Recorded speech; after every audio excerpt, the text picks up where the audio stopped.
こんばんは、クリミナルです。今回は Twitter でリクエストをいただいていたアメリカの事件をご紹介します。ある二人の青年は高校で銃を乱射した。彼らは他の生徒からいじめにあっており、後に自警団トレンチコートマフィアに参加。犯人の一人の財布の中には暗殺リストが入っていた。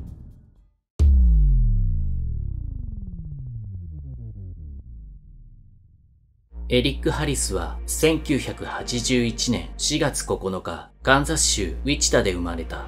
父親が米空軍の輸送パイロットとして働いていたため、家族は引っ越すことが多かった。1993年に父親がパイロットを引退し、コロラド州に定住するようになる。母親は主婦で、兄はコロラド大学のカレッジに通っていた。子供の頃はリトルリーグとボーイスカウトに参加し、礼儀正しく活発な男の子だった。頭も良く女子にも人気があったが、気性が荒いという一面もあった。エリックにはこんなエピソードがある。彼が当時付き合っていた彼女に振られた時、偽装自殺を図った。偽の血を彼女にぶちまけ、驚いた彼女が叫んでいる姿を見て仲間と笑い合った。後にディランと知り合い、行動を共にするようになる。事件前の彼の日記からは、スクールカーストを憎み、学校で幅を利かすスポーツ選手を憎み、ナチスを崇拝し、殺人衝動が抑えきれない様子が書かれていた。また、抗うつ剤を服用していたこともわかっている。ディラン・クレボルトは1981年9月11日、コロラド州レイクウッドに生まれた。両親はディランを溺愛しており、彼は愛情あふれる裕福な家庭で育った。ディランはとても恥ずかしがり屋だったが、優しく、エリックと同じく頭も良かった。ディランは小さい頃、野球やサッカーなどをし、小学1年生からの親友、ブルックス・ブラウンとよく遊んでいた。ディランとブルックスは共に成績優秀だったため、ギフテッドクラスに通っていたが、そこではいじめが蔓延していた。ブルックスはそれに耐えきれず、よその学校に行ってしまった。その後、進学した中学で彼と再び同じ学校になったが、クラスが違ったため、顔を合わせることはほとんどなかった。そして、ディランとブルックスは中学でもいじめにあっていた。エリックとディランは中学1年生の頃に出会い、すぐに仲良くなった。二人でボーリングをしたり、ルームというゲームをすることに没頭した。そして二人はブルックスと共に事件の舞台となったコロンバイン高校に進学する。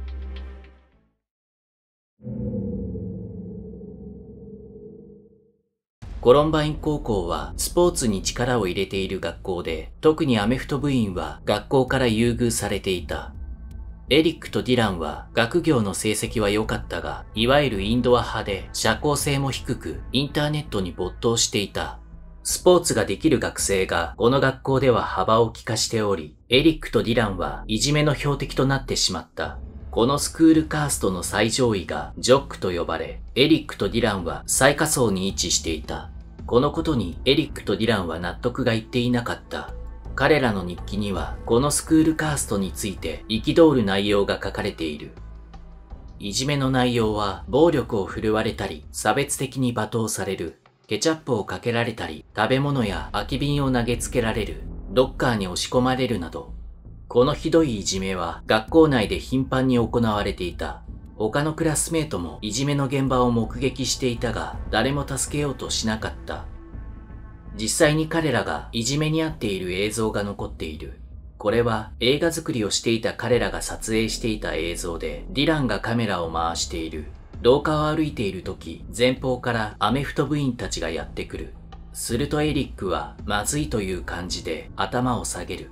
そしてすれ違いざまにアメフト部員たちがディランに肘打ちを入れるというシーン。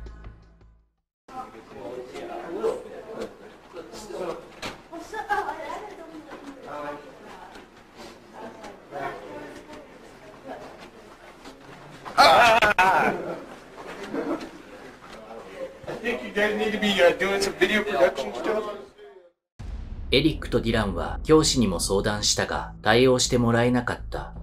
ディランは次第に精神を病み、自殺願望を持つようになり、自傷行為もするようになった。日記には激しい自己嫌悪の感情が書かれており、自ら命を絶つために銃が欲しいとも書かれていた。その後彼らは高校2年生の時に自警団トレンチコートマフィアに参加。実は高校でいじめの対象となっていたのは他にも存在していた。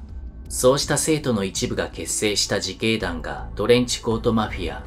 彼らはそこに参加し、いじめから身を守ろうとした。それからの彼らは全身黒ずくめの服装になった。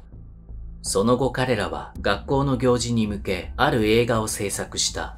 映画の内容は二人が銃を持って校内を歩き生徒を撃つというもの。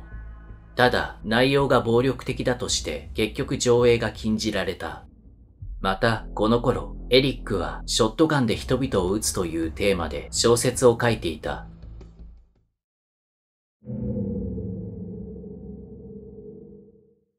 エリックとブルックスは高校時代から知り合い、そこからつるむようになったが、ある日を境に急激に仲が悪くなった。ブルックスが待ち合わせに何度も遅刻したことでエリックが激怒。エリックはブルックスを無視するようになり、彼の悪口を言いふらし始めた。さらに彼の自宅前で爆竹を鳴らしたり、ペイントボールを発射したりした。また、ウェブサイトにブルックスに爆弾で危害を加える内容の書き込みをし、そのページをブルックスの両親が発見。ページを印刷し、地元の警察に相談したが、対応してもらえなかった。ブルックスは後にこう語っている。当時のエリックにはディランしか友人がいなかった。エリックはディランを独占したいという思いから、僕をディランから遠ざけようとしたんだ。1998年11月、ディランとエリックは同じ高校に通う女友達ロビン・アンダーソンに銃の購入を依頼。散弾銃や半自動式拳銃を手に入れた。さらにエリックがマーク・マネスという人物から銃や弾薬を売ってもらい、合計4丁の銃を入手した。彼らは未成年でありながら武装し自信をつけていた。1999年1月、ブルックスがエリックに仲直りしようと申し入れ、二人は再び仲良くなった。こうしてエリックとディランとブルックスはまた三人でつるむようになった。しかしブルックスは自分と二人との間に距離を感じていた。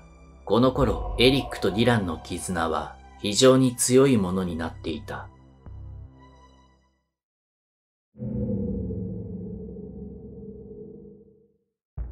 1999年4月20日、エリックとディランは武装してコロンバイン高校に向かった。二人は思いつきでこの事件を起こしたのではない。実は2年以上前から計画を練っていた。計画自体はエリックが立てていたが、ディランも長きにわたってその計画に参加していた。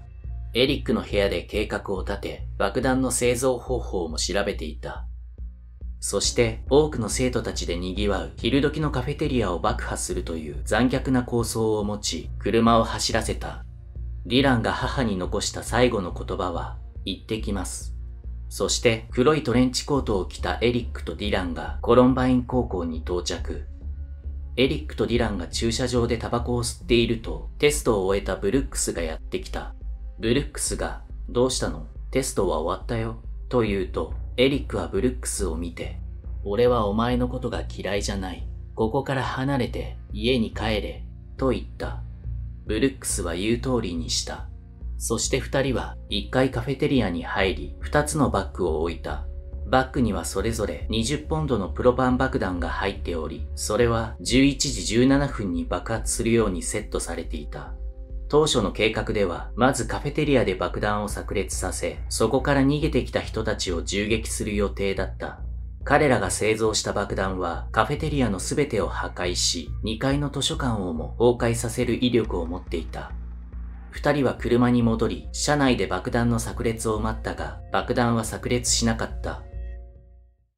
11時19分、事件の目撃者はエリックが行くぞと叫ぶのを聞いた。エリックとディランは学校西口の芝生で昼食をとっていた学生二人に銃を発砲。一人は4発撃たれ即死、もう一人は8発撃たれて重傷を負った。続いてエリックがトレンチコートを脱ぎ、学校内に入り西階段を下る。すると学生3人が階段を登ってきた。エリックは学生3人に向け銃を発砲。3人は足を撃たれるなどして負傷した。その後2人は学校西口の向かいにある丘に座っていた5名の生徒に向け銃を発砲。1人は銃撃を受け倒れ込んだが死んだふりをした。他4人は何とか逃げ出すことに成功した。次にディランはカフェテリアに向かう途中に1人の学生の顔面を撃ち、さらにもう1人の学生の胸を撃った。この時、キャンパス内は大騒ぎとなっていた。そんな時、教員のパッティ・ネルソンさんは校内をうろつくエリックとディランを目撃。ネルソンさんは彼らがふざけているだけだと思い、やめなさいと言おうとした。すると2人は窓ガラスを撃ち、飛び散ったガラスでネルソンさんと1人の学生が負傷した。ネルソンさんは図書館のホールに逃げ込み、カウンターの下に隠れ911に通報した。11時24分、学校警察官として配属されていた保安官が現場に到着。保安官は負傷した生徒からエリックとディランの気をそらすために4発発砲。対して彼らは保安官に向け10発発砲した。劣勢となった保安官は緊急支援要請を無線で連絡し、応援を呼んだ。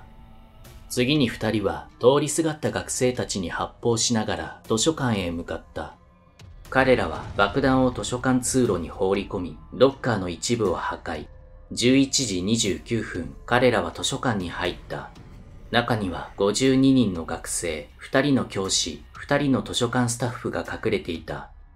エリックは図書館に入ると、カウンターの反対側から本棚を撃ち、起きろと大声で叫んだ。続けて、白い帽子か野球帽をかぶっている奴は全員立て、ジョックは全員立て、俺たちは白い帽子の奴を捕まえる、と言った。しかし、誰も立ち上がらず、二人は図書館の反対側へ進んだ。するとディランが机の下に身を隠していた学生を発見。ディランは躊躇なく学生の頭を後ろから撃った。次に彼らは窓の方へ歩いていくと、学生を避難させている警察に窓越しに発砲。数秒後、ディランは窓に背を向けてテーブルの下に隠れていた3名の学生に向け銃を発砲。ここで彼は着ていたトレンチコートを脱いだ。次にエリックは机の下に隠れていた学生に向け銃を発砲。被害者はまだ14歳で最年少の犠牲者となった。さらにエリックは南のコンピューター列の向かいのテーブルまで歩き、そこで女学生を見つけた。エリックは彼女の頭の上で手を2回叩き、見つけたと言った。エリックは女学生をひざまずかせると頭部を打った。次にディランは負傷者の応急手当てをしていた学生の頭を2回撃った。ただ、撃たれた学生は奇跡的に生還した。続けてディランはテーブルの下に隠れていた3人の学生を発見。3人は学校で人気のスポーツ選手だった。ディランはエリックを呼び、2人で3人のことを罵った後、3人を銃で撃った。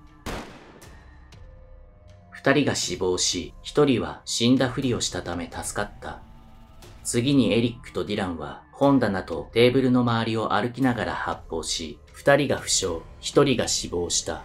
さらにテーブルの下に隠れていた学生を撃ち、1人が負傷、2人が死亡した。11時37分、エリックとディランは図書館の中心へ移り、武器の再装填を行った。この時、エリックとディランは顔見知りの学生がすぐ近くにいることに気づいた。その学生が自分もやるのかと聞くと、ディランは少し戸惑った後、その学生に図書館から出るように言った。その学生は図書館の入り口から無事脱出した。次にエリックは近くにいた学生の顔面を至近距離で撃った。さらに北方向のテーブルに向けて銃を乱射し、2人が負傷、1人が死亡した。その後2人は図書館のカウンターに向かった。そこで負傷していた1人の学生を発見。エリックとディランは彼に、お前はジョックかと聞いた。その学生はジョックだったが、とっさに嘘をつき、違うと答えた。するとエリックとディランは図書館から出て行った。時刻は11時42分だった。エリックとディランが図書館を出た直後、無傷の34人と負傷した10人の学生はすぐに避難した。その後エリックとディランは銃を撃ったり火炎瓶を投げたりして校内をうろついた。昼の12時2分、エリックとディランは再び図書館に入った。そして彼らは銃で自分を撃ち自殺した。エリック・ハリスは18歳、ディラン・クレボルドは17歳だった。爆発物の処理が終わって警察が安全を宣言したのは午後4時。最終的にこの事件で12人の学生と1人の教師が死亡、21人が負傷した。亡くなった教師はデイブ・サンダースさんで、彼はこの緊急事態時に冷静に状況を判断し、多くの生徒を安全な場所に逃がす行動をとっていた。ただ彼も肩と胸を撃たれてしまい、理科室で他の生徒と一緒に身を潜めていた。しかし通報を受け、現場に駆けつけた武装警官数百人は、事件発生から4時間近くもの間、現場の指揮官の命令により学校に突入せずに、ただ傍観していた。警官の突入がなく、デーブさんは理科室で4時間も放置された。そして、ようやく突入してきた警官隊に、娘たちに愛してると伝えてくれ、と言い残し、救急隊が到着するまでの間に出血多量で亡くなってしまった。事件後、エリックの寝室からは500人は殺すと書かれたメモが発見され、計画書の最後にはこう書かれていた。飛行機をハイジャックしてニューヨークに突っ込む。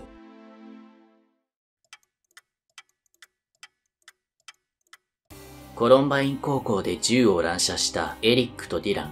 彼らは自分たちをいじめていた相手を恨み、同校で凶行に及びました。しかし、それはいじめへの報復ではなく、無差別殺人に変わっていました。当時未成年だった彼らは銃を簡単に入手し、武装しました。この事件を題材にしたドキュメンタリー映画、ボーリング・フォー・コロンバインによると、1年間で銃によって殺害される人数は、日本は39人、アメリカは11,127人に上っています。事件後、銃規制を願う声が多数上がりましたが、事件の1週間後には、ある議員が全米ライフル協会の集会にて、銃規制に反対する旨のスピーチをしています。ディランはひどいいじめに遭い、次第に精神を病むようになりました。日記には、自ら命を絶つために銃が欲しいとも書いていました。対してエリックは強い殺人衝動を持っていました。そんな二人の絆はどんどん深まっていき、それはやがて銃を使った凶行へと結びついてしまいました。ディランは最後まで事件を起こすか、自ら命を絶つかという選択に悩んでいました。最終的には事件を起こすという最悪の選択を取ってしまいます。その決断にエリックの存在が少なからず影響しているのではないかと私は感じます。たらればの話になってしまいますが、彼らが出会っていなければ事件は起きていなかったのかもしれません。この事件でまず私が感じたのは教師の対応、警察の対応が悪かったということです。エリックとディランは自分たちがいじめに遭っている時、学校の教師に相談していましたが、相手にされませんでした。また、エリックがブルックスに危害を加える旨の書き込みをした際、警察は何も対応しませんでした。また、彼らは過去に一度窃盗を働き、逮捕されています。この時に警察や家族がきちんと対処、指導していれば、事件は未然に防げていたのかもしれません。ただ、ディランの母親は息子の異変には全く気づいていなかったそうです。加害者の両親にはなぜ兆候を見逃したのかという非難の声が上がりましたが、エリックとディランは両親と普通に接しており、特にエリックは日記で親のことは大好きだと書いていました。家庭内ではごく普通のいい子だったようです。ただ裏ではタバコを吸ったり酒を飲んだりしていました。なぜ彼らはこんな事件を起こしてしまったのか。彼らがいじめに遭っていたということは大前提ですが、他にもスクールカーストが原因、精神疾患があったディランが人格障害、いわゆるサイコパスであるエリックと行動を共にし始めたのが原因。ナチスへの傾倒、音楽の影響、暴力的なゲームや映画が影響しているなど様々な説があります。ディランが残した日記を見たある犯罪心理学者は、ディランがうつ状態で自暴自棄になっていたと結論付けています。ただ彼らが自ら命を絶ってしまったため、真相は闇の中です。彼らの友達のブルックス・ブラウンは事件についてこう語っています。彼らはジョックの死を望んでいたんじゃない。学校の死を望んでいた。いじめの報復であれば自分たちをいじめていた者だけを狙えばいいはずです。ただ彼らは逃がした生徒も中にはいましたが、ほぼ無差別に人を撃ちました。やはり彼らが望んでいたのは、ブルックスの言う通り、自分たちはないがしろにされ、スポーツ選手ばかりが優遇される、その学校の死だったのでしょうか。こういった事件が起きると、メディアは何かが青年たちに悪影響を与えていたと関連付けようとします。この乱射事件もそうでした。エリックとディランは映画ナチュラルボーンキラーズが大好きでした。この映画は1994年のアメリカ映画で、監督はオリバー・ストーン、原案はクエンティン・タランティーノ。内容は犯罪を繰り返すカップルの逃避行を描いたバイオレンス映画で、欧米各国で年齢制限公開や上映禁止となり話題を呼んだ作品です。事件後にはこの映画がエリックとディランに悪影響を与えたという声が上がりました。他にも彼らが好きだったゲーム、ルームが原因。彼らが好きだったマリリン・マンソンの音楽が原因、またはアニメのサウスパークが原因であるという人もいます。ただこれらのものが彼らに悪影響を与えていたとは証明されていません。先ほど名前が挙がったマリリン・マンソンはこの事件についてこう述べています。何もしなくていい。ただ黙って彼らの主張を聞く。それだけでよかった。ただ誰も彼らの話を聞いてやらなかった。